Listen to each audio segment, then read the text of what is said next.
Back at the station, the CBI team examines the video. Patrick notices that Jason is filming Kara as much as he is filming his fiancée, Nicole. There doesn't seem to be any discord between the two women. Teresa notices a rough-looking guy watching the girls and their antics. They match his face to their database and get a hit. It is Rulon Farnes, who is a truck driver for Earthly Pure Cosmetics, the brand of cosmetics found in Kara's car. Patrick leaves the rest of the team behind and goes for a walk. Patrick finds his way back to the hospital and waits for Nicole to waken. Patrick asks her bluntly if she killed Kara. Nicole says she doesn't know but doesn't think she did. There is a commotion in the hallway as Jason encounters the officers who prevent him from seeing his fiancée. Nicole seems more upset now and Patrick asks her why, but she can't remember anything. At the bar, Rigsby and Cho barge into the men's washroom in Sullivan's Tavern and ask to speak to Farnes about Kara Palmer. He resists, and the detectives struggle to subdue the big man until Van Pelt enters and kicks him solidly between the legs. He is then easily cuffed and taken to the station. Patrick is still sitting at Nicole's bedside while she sleeps. He hears a piano playing Fur Elise outside her hospital room and gets up to investigate. He flashes back to his wife and child playing their piano. His phone interrupts his reverie.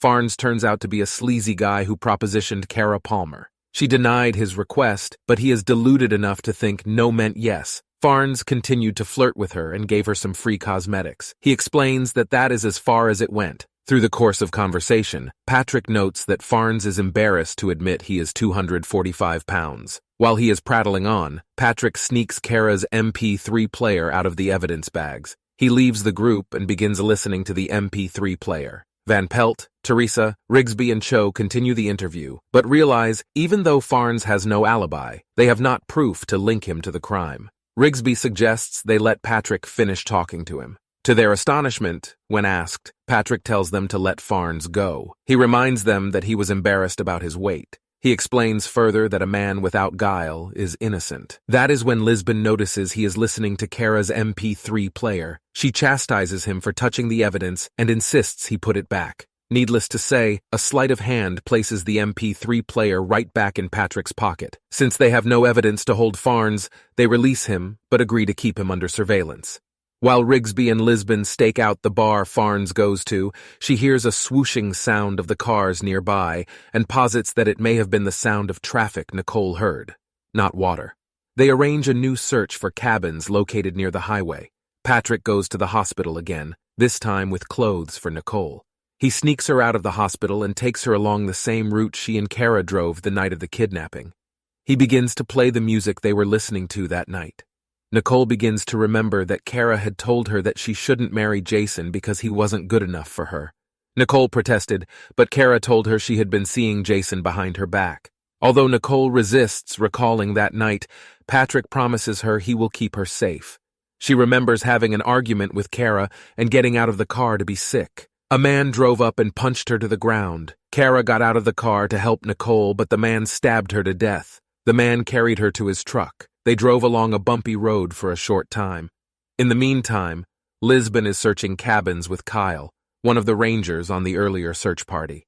Sheriff Nelson calls Lisbon livid that Patrick has taken Nicole from the hospital. She calls Patrick to find out what is going on. Patrick is still with Nicole on the path. She is recalling the events of that night, so he ignores her call. She remembers that she was in an old shed. She tried to get out, but the door was locked. As she gets more and more upset, Jane calms her and helps her to refocus. In her memory, she opened the door, and in walked Deputy Kyle, although she doesn't seem to know his name. Kyle tries to rape her, but she escapes. In reality, Deputy Kyle is with Lisbon searching an abandoned shed. Lisbon doesn't realize what danger she is in. When Patrick finally returns Lisbon's call, he tells her that Nicole has finally remembered everything. He describes the man as being about 30 years old, tall and well-built and wears glasses, which certainly excludes Farnes. The description is too general to connect Kyle to the crime. As Patrick drives Nicole back to the hospital, he asks her to try to remember anything else about the night, no matter how insignificant it seems. She remembered smelling pineapples.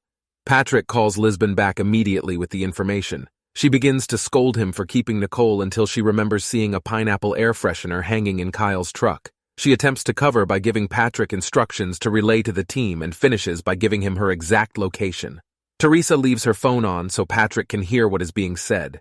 She tries to calm the situation and slowly draws her weapon, but Kyle realizes what is going on and begins to draw his weapon as well. As they shoot, both drop to the ground and turn off their flashlights for cover. She whispers to Patrick and finds out that Rigsby is on the way. They distract Kyle by shoving phone to the middle of the floor as a decoy, allowing Lisbon to escape the shed. When he rushes out, Lisbon and Rigsby take him from behind. As the CBI team leaves town, Kara's father and Nicole thank Patrick and Lisbon for their team's efforts in finding Kara's killer. Thank you for joining me in this recap of this episode.